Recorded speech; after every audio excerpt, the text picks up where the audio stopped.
Hey everyone, welcome back to Honestly Rebecca. Today I am so excited to be joined by Martha Metzler. She is the author of Sandpaper Moments. She is a psychotherapist and a mom of 3 boys.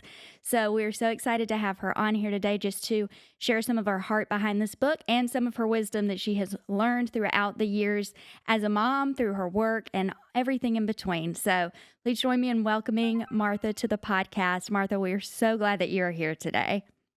I am so happy to be here. I feel like I already know you, so it feels really Same. special to actually be sitting down with you. Yes, reading your book was I was just struck by how much fun reading this book was and how much I felt like I was sitting there talking to you, even though it's such serious content. Right. Well, and that's like warms my heart to hear that. That was my heart behind the book was I wanted it to feel like you were having coffee with me, having coffee with a counselor, you know, Yes. and and I wanted it to be a topical book, not to minimize, I mean, because each chapter could be its own book, where it's like anxiety and parenting and marriage and each one could be its own book. So my heart wasn't to minimize it by making it topical, but more of I want people to be able to pick it up and feel seen, to feel like I'm meeting them where they are in whatever chapter they need to read that moment. Yes, and that's exactly what I thought because obviously I read it cover to cover, but I was thinking, I'm like, this is perfect. Even how the chapters are titled, I'm like, when I'm struggling with something, I'll be able to go right to that chapter at that place and time and know that this is the encouragement that I need. And I actually love, yes, every single chapter could be its own book, but also I think that we put so much weightiness these days on things that it doesn't have to be. And I think that there can be like shame attached to different stuff and all that. And it's like, man, let's just talk about it. Let's let it be Right. a part of daily life. That's been my mom and I walk several times a week. We live in the same town and we just talk. And it's funny because I told her, I'm like, Mom, maybe sometime you need to read this book. Like, you just know I've got it on my shelf. We like trade around books and stuff. But I told her, I'm like, this is stuff that we talk about Mm, when we're walking and talking and just working out the tough stuff of life. But I mm. love the tagline, growing through life's friction with grit and grace. And that is Right. so much, it's so applicable, honestly, to where I'm at right now in my life with 2 young Mm. kids and all of that of, okay, there's some moments that are going to be, I need that grit and it's refine me, Lord. And then other moments that I'm like, I just need your grace. Absolutely. Yeah. Yeah, it's that both and dynamic. You know, Yes. we worship too creative of a God to fall into this either or. And that both and dynamic is one that'll carry us through our whole life and being at one sort of this emotional freedom, but also in this active trust and being refined with God because it's saying like, okay, I can both have grit and not be defined by, these sandpaper moments, these hard things that we're going through in life. But I can put one foot in front of the other. I can actively move through it and have grace myself when I'm not doing it perfectly. I can lean on the Lord's strength through it. And each chapter is sort of a sandpaper moment. And for those that haven't read it, the book is about, they are like literal sentences that have been said either in my office or I have said, but that the heart behind Sandpaper Moments is these things that feel like friction against our spirit, against our heart, these hard things that we go through in life. God uses them to refine us. And so we can approach them with purpose and patience and most importantly with hope, knowing they Yes. won't be wasted, instead of with fear. So earlier you had said, like, oh, we don't, things don't have to feel so weighty. We certainly don't have to fear them. That was sort of my heart was like, okay, well, let's replace fear with purpose and patience as we move our way through these sandpaper moments, knowing they are meant to refine us. That's really well said. And I'm glad that you even clarified that because look, some stuff is very heavy. We know that. Absolutely. But not approaching it with fear is so powerful, and I'm very grateful for as young as I am, our family has walked through some hard stuff. and walked through a really hard season when I was a teenager, just with my dad facing some things from his past, and we were all walking alongside him through that. But I Right. saw the power of bringing things into the light and Yes. working through them and fighting through them and all of that, and that was so refining for our whole family. But for me as a person, and now it's funny because stuff that is a big deal in my life, I'm like, "Eh, it's okay. I've Right. Well, it's that survived." active trust, right? It's that Yes. hope-filled confidence that we don't have to like we have to acknowledge the hard, right? Like it's not Yes. about throwing toxic positivity on it. We have to acknowledge the brokenness. We have to acknowledge the hard thing we're going through and bring it to light so that we can move through it with a hope-filled confidence, right? Like it's when I talk to kids and I mean, shoot, the analogy even works for me. But it's sort of like the monster underneath our bed, right? Like whether it's shame telling us we have to keep it in the shadows, fear, that overwhelm of like, well, if I start down this path and I don't know if it's going to stop, right? Like Right. we it's that monster under our bed when we were little, right? Well, if we kept the lights off and we would like lay there, we'd be like, oh no. Well, then it would grow like 8 heads and be like 400 pounds. But when we got brave enough to flip the light switch on, we realize like, oh, it's just like an old Lego or a gross sock, right? Because when we bring things to light, light touches it, so light heals. It also fear loses its power, shame loses its power when we bring things to light. And that's part of that. I have got to speak to a sweet church on Sunday about the heart behind restoration and refinement, and that it starts with self awareness. And I think that is all about examining ourselves, right? And bringing those things to light, not feeling like we have to know the way through, Yes. but more of, okay, I'm bringing it to light and I'm going to see what you have here, God. But I'm certain my first step is is not fearing it. So I'm not going to keep it in the shadows, right? Like that shame, it lies to us, telling us we have to keep things in the shadows, Yes. that we're not worth walking in the light. We're not Right. worth being healed. We're not worth that hope and that restoration. And those are all lies. And so it starts with that self awareness of that deeper cleaning out and bringing those things to light. Yes, I love that. And something that I've started saying for myself is, okay, I'm going to start wearing my strengths and my weaknesses on my sleeve. People say, wear, you're wearing your heart on your sleeve. I'm like, man, I'm just going to wear it all and not be afraid of it. And it's applicable to me, all the different topics you cover in this book. All of it is when you get rid of that fear Mm, and can address these things with courage and have hope and have, somebody that you confide in to talk through these things and say, hey, this is where I'm at right now. Man, things can change right. so quickly. And just this is such a small example, but my church was doing this women's Bible study on Tuesday mornings. Um, and I was like, I'm going to do this. This is going to be great. And I walked in the first day. I walked in with my sister. We go to the same church, and it is a room full of women, like 50 people there. And there's social time at the beginning and all of this stuff. And I'm like, oh, Mm, what have I signed up for? right. You're like, can I pivot? Can Can we I pivot can I out? not? And then they hand out the sheet and it's like we're going to spend 6 months reading a book of the Bible and reading this Bible study with it, and I'm like, this is not my pace. This is not my pace or my place. Like it was just not fitting Right. me. And I was trying so Right. hard, and then I kid you not, it was within a couple of weeks I was walking with my mom, and it was Monday night, and I'm like, I ended up breaking down, and I'm like, Mama, I Mhm. just don't want to go to this Bible study. I can't go to this Bible study anymore. It is not working for me. And she's like, so don't go.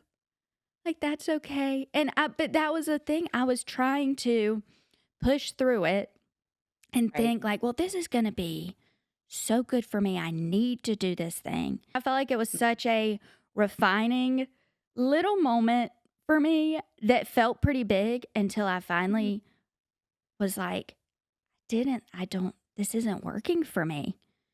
I Mhm. love my friends that are there. I love the content we're studying. It's just not working for me. And when I finally said that, Right. it was like you just said, that monster that had been under my bed that I'm like, how in the world do I say that I don't want to go to a Bible study anymore? Right. And But then I just said it, and it was like, everything's okay. oh, yeah. Well, because again, you can't have grit without authenticity of it being your story, Yes. right? And we find our story when we get broken down. We can't have restoration until we get broken down. Yes. You said you broke down with your mom, and part of those bringing things to light. We can have these rhythms of self-awareness each day that kind of, I think I shared in the book of I start each morning um with these like scripture cries essentially of Psalm 139 and 51, where it says like, okay, search me, oh God, and know my heart. Yes. Test me and know my anxious thoughts. See if there is any offensive way within me and lead me in the way everlasting. And a lot of translations actually say, like, and see if there's any shadow side within me and lead me in Mm. the way everlasting. Because that's what I'm trying to do is like, I'm trying to bring up the stuff from the shadows that are not my true self, that were made in his image, the things that I have broken along the way, based on maybe childhood narratives, based on expectations that were not from the Lord, but from the world. Yes. And I have to break those down. And then I follow it up with a Psalm 51 of like, okay, well then create in me a clean heart, oh God, and renew a right spirit within me.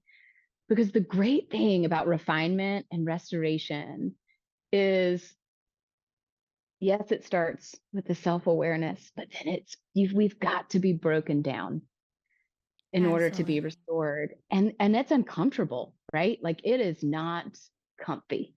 Yes. But what it does is it's saying like, okay, I want to be refined into the person you want me to be and that truer self. And I always am like, spoiler alert, usually his restoration and his refinement of us and his smoother edges, if you keep using that sandpaper analogy, that is rarely going to look like what we thought. Right. Like, and because that's again, that's part of that breaking down where Amen to we that. Yes. release what our agenda and our control is on how we're going to move through each sandpaper moment or how we're going to be this better person, right? Like we now know, and I know clinically control is actually a fear response. And we try to control things when we fear being out of control, when we fear the unknown, when we fear being broken. Yes. But we can't be refined. We can't have our rough edges smoothed and sanded down without being okay with the rawness and the need, that we're not meant to do it with our own agenda. We're not meant to have control over that. We're meant to be broken down and say like, okay, what does smooth edges look like for you here, God? Like, will you create in me the clean heart? Will you renew? I don't have to. Will you search? Will you test? I Right? love Like, that because, I don't have to. even using that same example with the Bible study thing, I love getting a gold star and getting the Mm, answers right and knowing what's going on. So, in my mind, I'm sitting there thinking, this is a great opportunity for Rebecca to grow in building friendships. So I kind of had my own agenda, even of right. what I thought I needed to do or whatever. And God's like, What you no. should do, Yeah, right? what I thought I should do. And I think, that is something that I think is important to realize of what you just said. That's so critical to how we live our daily lives because we can think the grit is, well, I'm going to push through this and I need to grow in XYZ. And Mhm. the Holy Spirit, when we actually pause and do what you said, starting your day like that, the Holy Spirit's like, that's not what I'm asking you to do. Right. That's not what I'm saying. So for me, it was that, okay, when I actually got honest and real and took down my walls, Right. could take that breath of fresh air, hear what the Holy Spirit was even saying to me Mm. personally about that and what he was actually asking me to do. And I'm so grateful that I went because I'm glad I went those first couple of times because I Mm. needed to walk through that moment. And I think You needed that's to feel the friction, right? You needed to feel yes, that sandpaper. exactly. And you know what you said about, man, it's going to be uncomfortable. I have decided for myself, I've walked through enough to realize that that uncomfortability of going through that sandpaper moment and going through that refining moment, it's it's short. Well, not every time. It's But temporary, but it's right? We temporary. know it's temporary. It's Yeah. temporary, and I'm far more uncomfortable where I'm at now than I will be on the other side. Right. And I tell people in my office all the time, like we actually find our truest self made in God's image when we're outside of our comfort zone that we have created. And the greatest gift that we can give ourselves in our story is getting comfortable with being uncomfortable.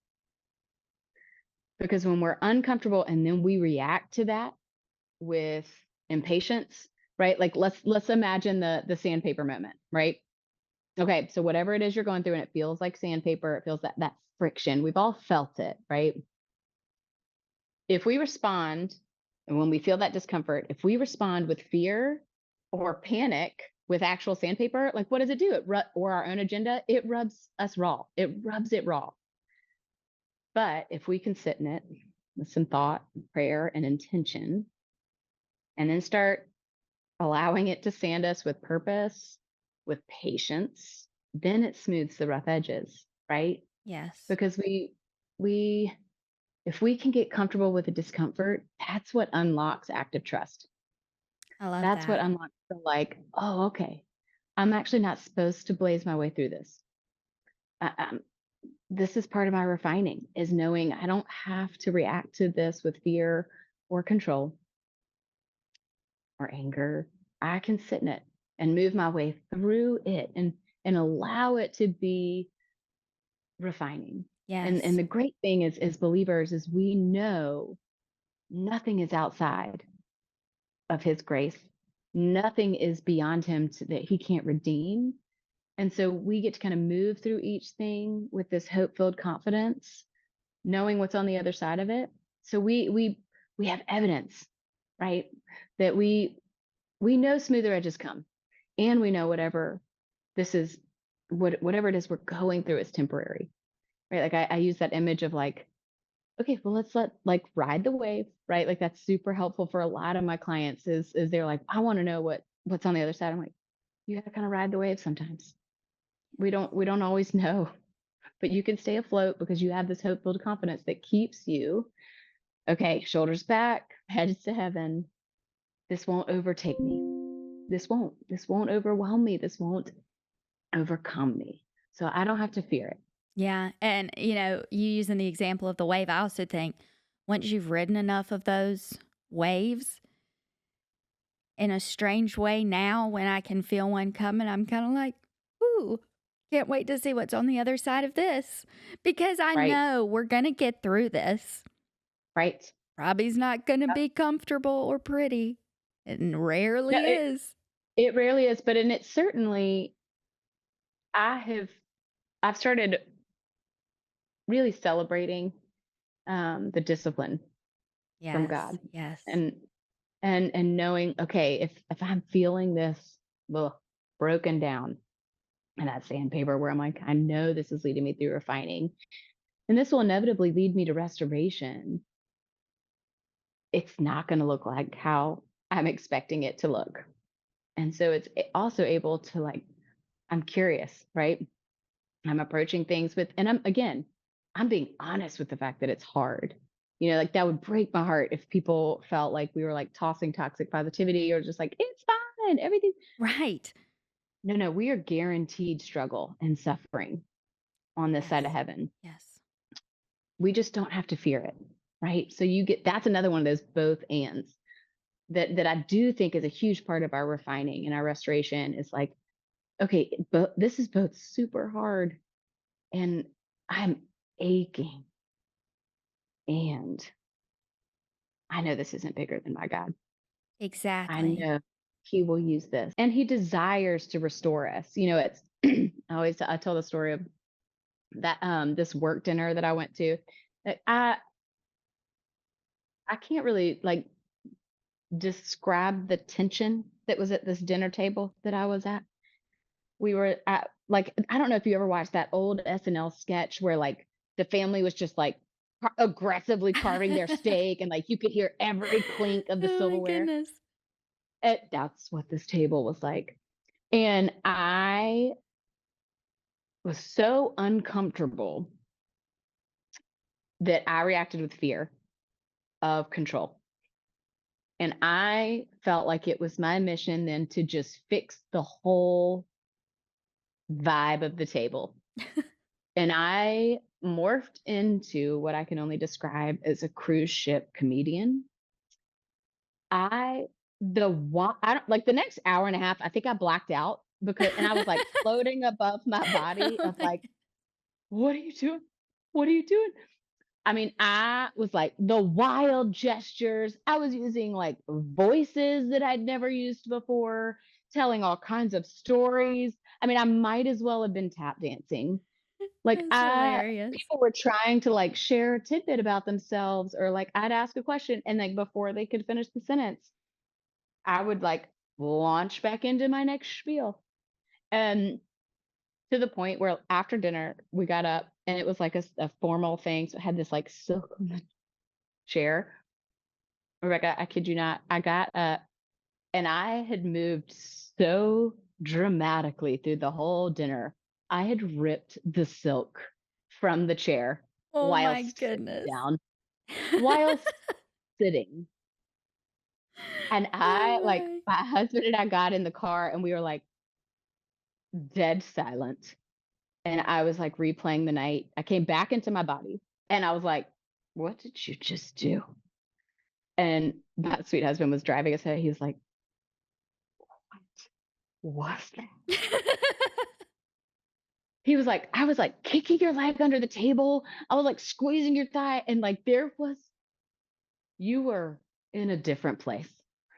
And I was like, I know. I was like, and so that night, this is what I like to describe as the like difference between self awareness and self shaming. So I needed to respond to that with some refining, right? Like, God, that was not a good night, right? Right. Like, that was not a good night, not my best moments. But what I did is I was laying there, and when you first start the self awareness journey, it can tempt you to shame. And I started like out of my own control, was like, well, okay, I guess I am going to become an introvert. I am going to become a mute. Actually, I'm going to take a vow of silence. I'm going to take Benadryl before every work dinner now.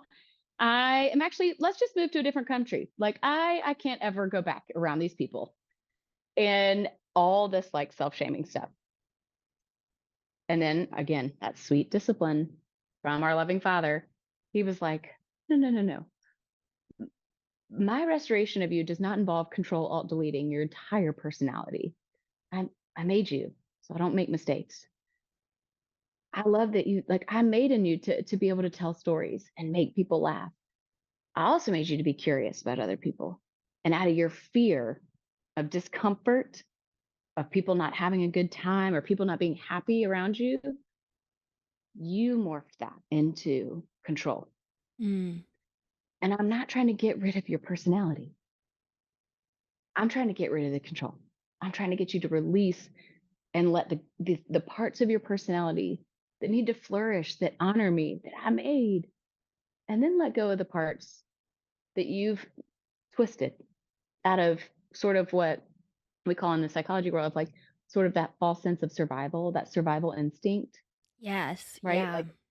Yeah. Like the instinct was like classic middle child where I'm like, everyone has to be happy around me. Like, let me make sure everyone's happy and then we're good.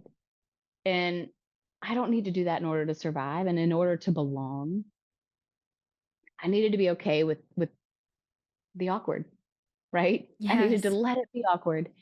And so I was able to pivot toward away from self-shame towards self-awareness. Because awareness is the control is the release of control, but it's also the openness of being restored and refined. And so the next work dinner, I was aware. I was not shaming. I did not go in as another version of myself. I went in aware of my motivations of okay, I can make people laugh. I can tell the stories, but I'm not going to take over the whole space out of fear that I have to make everything be okay all the time. Right. And so I was able to allow the impure motivations that I had twisted along the way. I was aware of those and I offered them up. I brought them to light and he refined them. He restored them. And it was a much better work dinner. There was no cruise ship comedian. She was able to stay home, you know? Yes. And so that's that journey of refining and is again, God made us. We don't have to control, alt, delete our whole personality through this self-awareness journey. No, no, no. No, this is about bringing the things to light that can be flourished and things that need to be released. The things that we've kind of twisted and broken along the way based on what the world's told us, the hard parts of our story, we can release those, right? So that he can allow us to be our truest self.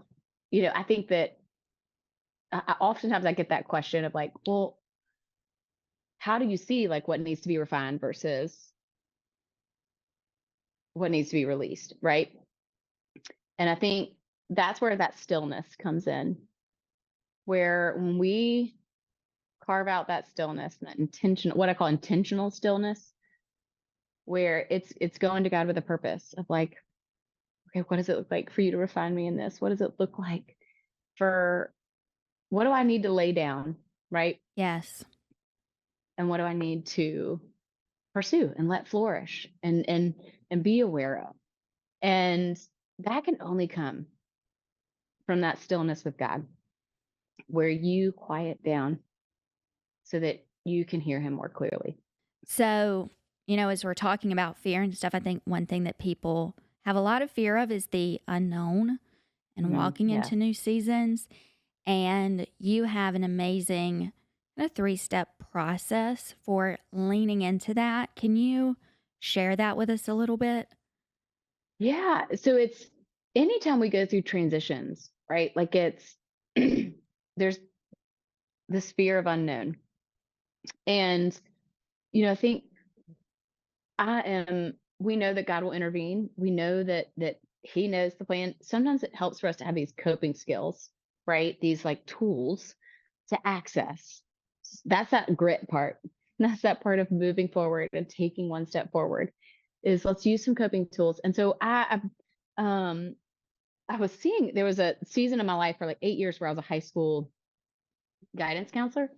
And so would walk through the college process a lot of like these seniors who would be very high functioning. And then all of a sudden, both them and their precious parents would unravel, would freak out because it was like all of a sudden, like the amount of stories I heard where it was like, we were dorm room shopping in Target. And all of a sudden, we both started screaming about what trash can or what laundry hamper we were going to put in the dorm room. And it wasn't about that, right? Like it was about what Right. felt so unknown about this transition. And then, so I wanted to be able to give them something to navigate through. And so I think, yeah, yeah, I remember it's in, I'm trying to, chapter 7, where it talks about, okay, so like we breathe and it's called I call it the unknown 1, 2, 3. So I take a big deep breath. Okay, what is one thing that's outside my control right now that I have to radically accept? I can't change it. It is just, it is, as my husband always says, it is what it is. Then, what are 2 things I can healthily control to move my way through this unknown, this transition? And then, okay, what are 3 things I'm thankful for within this actual situation? Not what like could be, but like what are 3 things I'm thankful for within this current situation? Or if what's easier to you as you navigate through is what are 3 things that I hope for? What are 3 things I can choose hope for, right? Because optimism is felt, hope is chosen. So, Mm. what are 3 things I can choose to hope for within this? So, when we can grasp onto healthily, right? I always throw that word in, make sure it's healthy things you can control. And then choosing hope, choosing gratitude. I've been using this already in my life because we're about to go into a little bit of a transition season. I've been working part-time from home for a local women's center. Um and I'm going to stop doing that at the end of January. We decided we're going to homeschool our kids, which is so Yeah. exciting. It's very exciting stuff and it was a choice that we made, so it wasn't like this just, happened upon us. But But it'll be a transition it'll be a nonetheless. transition nonetheless. And so having this, I'm like, you know what? I'm about to practice this right now. And I walked through these things, and man, it just brings that everything's okay. Everything's gonna be okay. Mhm. And it's not easy, but I know that this is what is next for us. I don't know what it's gonna look like, but I can choose to finish well and finish with excellence.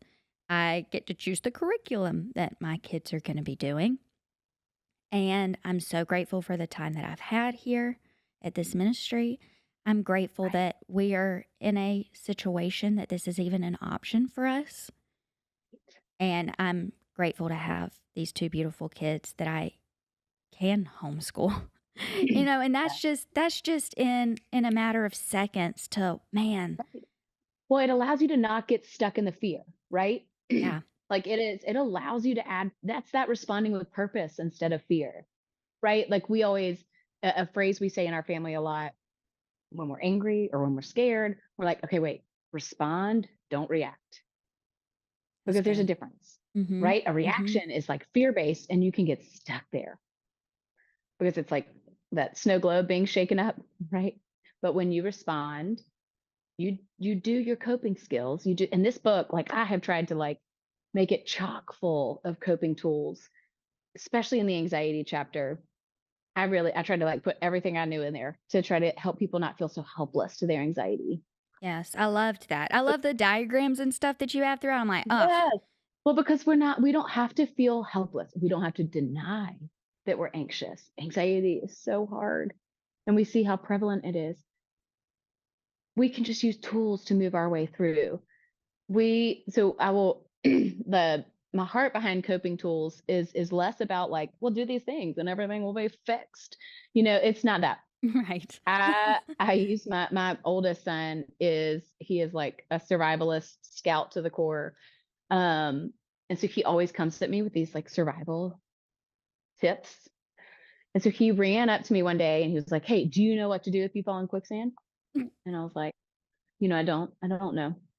He was like, "Well, you can't make these dramatic movements. You'll just sink farther." I was like, "Okay." He's like, "And you can't wait for someone else to come save you because they might not come." And I was like, "Okay, so what do I do?" He was like, "You just make one small movement at a time, and then eventually you get to shore."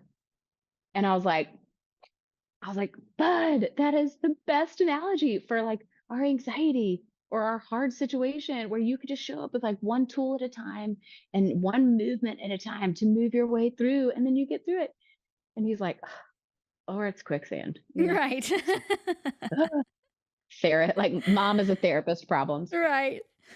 But truly it's God does give us a lot of agency in not getting stuck in the hard thing, not getting stuck in the anxiety, not getting stuck in the depression. It doesn't mean that there's this like perfect way through that if you do all these formula things that you'll get on the other side of it. We're not again, we're guaranteed struggle and suffering on this side Right. of heaven.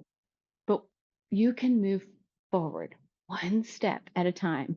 You can access that grit that comes from these coping skills, that comes from trust, that comes from, okay, I don't feel like it, but I'm in, like my depression is like wanting me to stay in bed and not come out. And I know that I cannot surrender to that.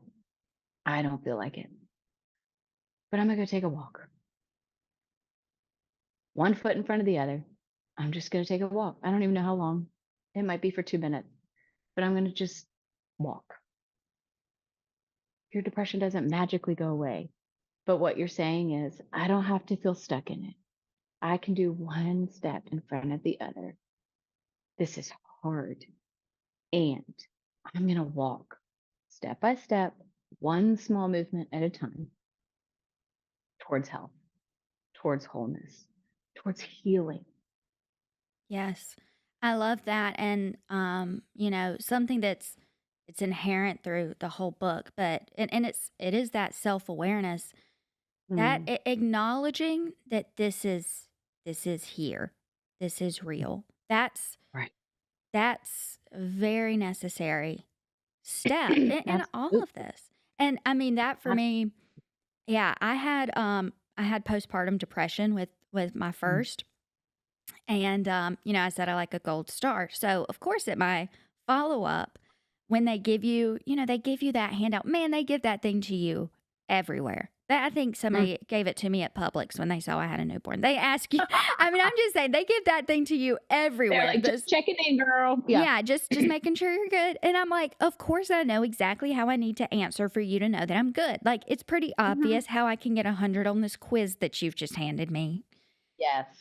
That's what it felt like. So I'm like, everything's fine. Right. And it wasn't. And this is Mm. my first kid, so I don't know how it's supposed to be. Right. But then Mm. I hit this moment one night and like I felt I mean, it was the middle of the night. I'm exhausted and I felt my mind trailing off. And it was like in that moment, and I saw where my thoughts were starting to go in a very negative direction. And that was that moment that kind of snapped me to say, oh, I've got to acknowledge that this is happening. And, Right. thankfully I've got a good relationship with my family, like I said, with my mom specifically, but I was able to call her up and say, I'm not Something's not right. sure, but I think maybe something's wrong. But to acknowledge that that exists, well then that now we can get somewhere. Right. Because it that shame and the fear push things to the shadows. And God says, like, "No, no, I want you in the light with me. Like, Yes. I am bigger than the darkness. There are no shadows to me. Bring it to my light. I desire for you to be in the light with me." So Yes. we have also this we're not guaranteed to know the exact way through, but we're guaranteed he meets us there, right? Like we know, okay, if we bring it to light, light will touch it, light will heal. I might not know what that looks like, but I know what's on the end, right? I know he won't waste it. I know he makes beauty from ashes. Yeah. I know that in, Revelations, he says, I am making all things new. I mean, that's God's whole purpose. Getting ourselves out of the way is what you keep saying again and again. God wants that Yeah, restoration, that relationship with us closer and closer and closer right, until one day when we're going to be fully restored to him. right. And that's the Yeah, hope. yeah. And it's out of his love for us that he's saying, like, you are worthy of being in the light because I've said so. Not because you deserve Yeah. it, right? But because you're mine. I have called you by name and you are mine. And so it's the invitation that's there. We have to just release, right? Be broken, allow ourselves to be broken down, Mm. knowing then he does the restoring. Then he does the rewriting of our stories, the rebuilding, the refining, and all of these sandpaper moments along the way. 'Cause life is hard.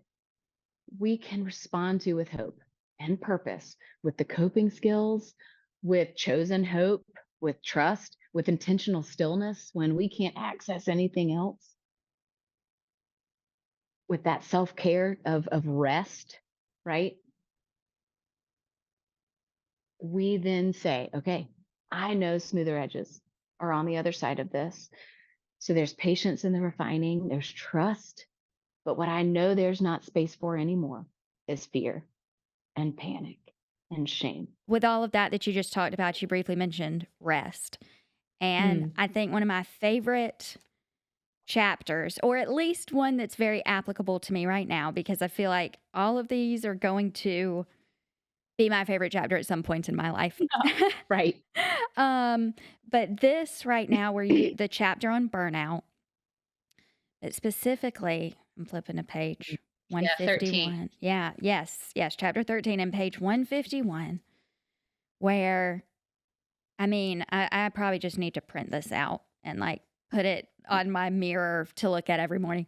But at the top, you say work and rest are meant to work in rhythm with each other, not in reaction to each other. And then, ugh, you bringing out Mark 6:31 through 32.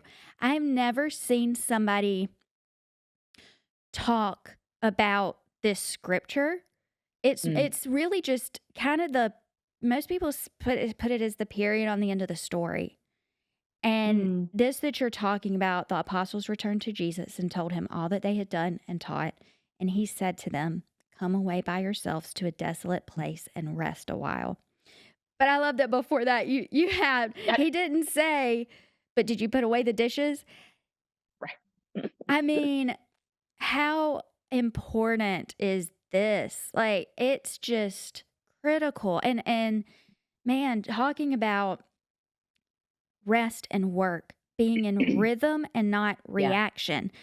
Because I realize that about myself. When do I plan a girls' night? When I'm tired and I'm like, right, I must have a girls' night out.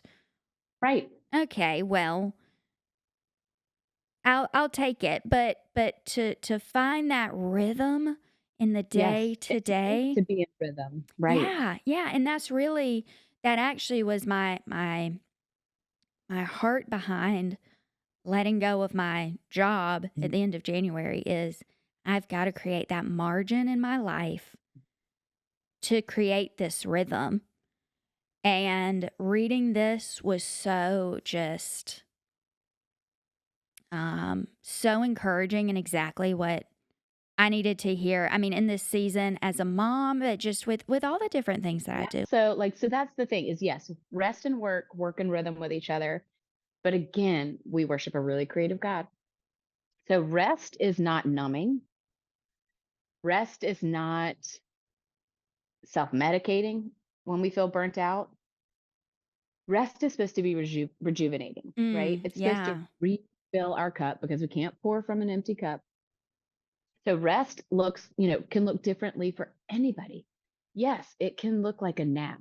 Yes, it can look like a weekend away. It can look like a walk, a trail Mm-hmm. walk. For me, I'm um to ask me to sit still is like asking one of those inflatables outside of the car dealership to be still, right? Like I just can't do it. And Oh my so goodness. like rest for me, I know if I don't build it in as intentional, I go for my walk, my trail walk. I go where it's and I call it my wonder walk.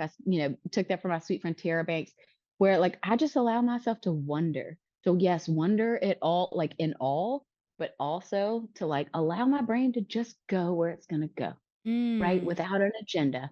I'm not trying to get my heart rate to a certain place. I'm not trying no, no. Like it's about a slow connection and a refilling of my cup. Some people, it looks like baths.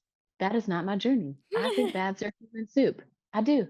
I'm like, I can't do it. No. That's so funny. But some people are like, "Well, I have to have my bath at the end of the day, and that is how I refill my cup." And so whatever rest looks like for you, whatever it looks like to refill your cup, do it.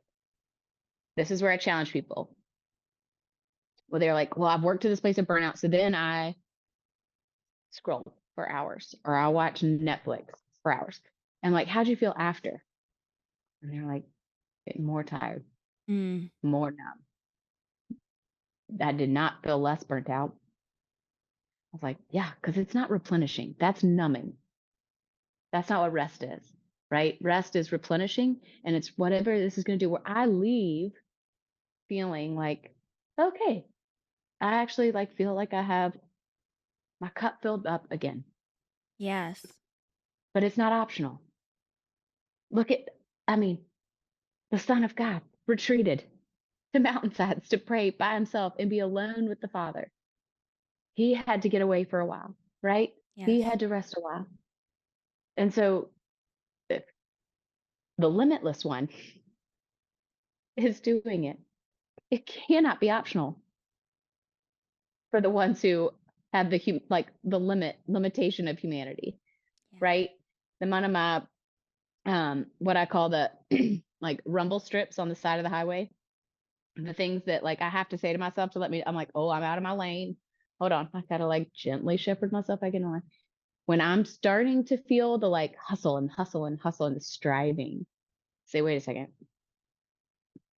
is my capacity different than my capability right now?" Wow. Oh, Like yeah. I can have purpose. I like God can be in all these yeses that I've said yes to.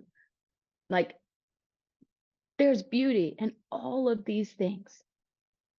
And sure, I could hustle and strive. I'm an Enneagram 3, so like give me a to-do list. Like I will knock it out and like hustle myself to oblivion in my in my state of unhealth.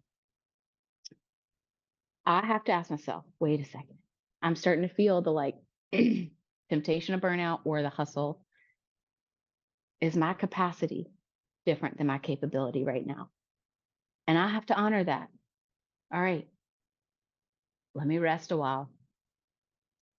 Let me stop striving so much so I can kind of see the like the right yeses and the right nos Mm. that allow me to actually not pour from an empty cup, to be more meaningful in what I'm trying to do. You know, that in whatever you do, work with all your heart. Yes. Well, if I've detached my heart from everything because I'm not asking for God's will and like what do you want me to do here? And I'm just trying to do it all. Well, then that's like I'm just giving a piece, right? Yeah. And then I Yeah. burn out. Then I burn out and I'm Right. no good to anybody. Right. But if I'm intentional with building rest in, then I take care of both my capacity and I'm intentional and seeking wisdom about where he wants my capabilities to pour into. I love that. That's so I mean, I'm sure that feels applicable to so many people right now. That speaks so much to me right now. And I'll tell you, like my mom told me, she said, because she knows obviously about me letting go of my job and all of this stuff. And she's like, Rebecca, I have your permission. I'm going to remind you and help keep you on track. You don't have to fill that space with Oh, something yes. else. Remember why you're Mhm. letting this go and don't just Right. try to fill it back up with something else because I promise you things will try to fill that space. Absolutely. And I'm Yes. like, okay, yes, you have my permission to like, thank you for telling me that now. And you have my Yes. full permission. Please Right. keep reminding Yes. me of this because it's so easy Yes. to, man, as a creative person, I'm like, and do this, and I'm going to do this, and I've got this idea and that idea, and I'm going to write this and do that and this video. And I'm like, that's not why I'm doing, that's not why I'm Right. taking a break Mm. from that. You know, I've got, Well, then maybe that capacity versus capability is what you needed to hear that, today. That's yes, giving you permission to see where God wants you in your time. Yes, I love that. Absolutely. And I would just, I mean, first of all, encourage everybody, go get this book. This is amazing. Like, it's one that's going to Thank you. stay out because I'm telling you. So, just to, because I know I talked about the chapter titles. So, should I be feeling this way? I'm so overwhelmed. I'm running out of time. I have to get a grip on my anxiety. Why is it hard to apologize? Like, those are just a few. Parenting is hard, like really hard. Yeah. All of these different titles, Yes. I'm like, okay, I'm leaving this out on my Mhm. table because I probably say at least one of these things at some point every week, sometimes every day. The parenting one, I probably say every day because it is Yes. hard, like really hard. Like really hard. Like, Yes. really hard. The best, but oh so hard. Yes, Yes. exactly, and to be able to reach for this and feel like I'm talking to a friend, but a friend who does this for a living and knows what you're talking about, and who also combines the clinical with the spiritual, like, this just is such a gift. Um, you can get it somebody for somebody as a gift and get it for Yes, it's a yourself as a great gift. stocking stuffer. You can get them on Excellent stocking Amazon. stuffer. Yeah. Yes, thank you. Yeah, Yes. Yeah, they so are is on it Amazon. Amazon, Barnes& and Noble? Where all Yeah. is it at? So Awesome. Amazon, yeah, Amazon and Barnes and Nobles. Okay. And then I mean, obviously local bookstores around where I am, but the best place and the quickest place you could probably get them is Amazon and Barnes and Noble. Uh, Wonderful. I just yeah, have loved this. I've loved chatting with you so much. I have to. You're just such a gift. I mean, we probably need to do this again sometime because I would love it. we can do podcast on every single I mean, every single chapter. We can do an episode on Listen, every I would love chapter. it. I would love it. Well, thank you so much for your time today. I hope you guys have a wonderful Christmas and Thank you, y'all too. thank you so much. Seriously, guys, go get this book. You will not regret it. Have a good one, You, Martha. you too. Bye.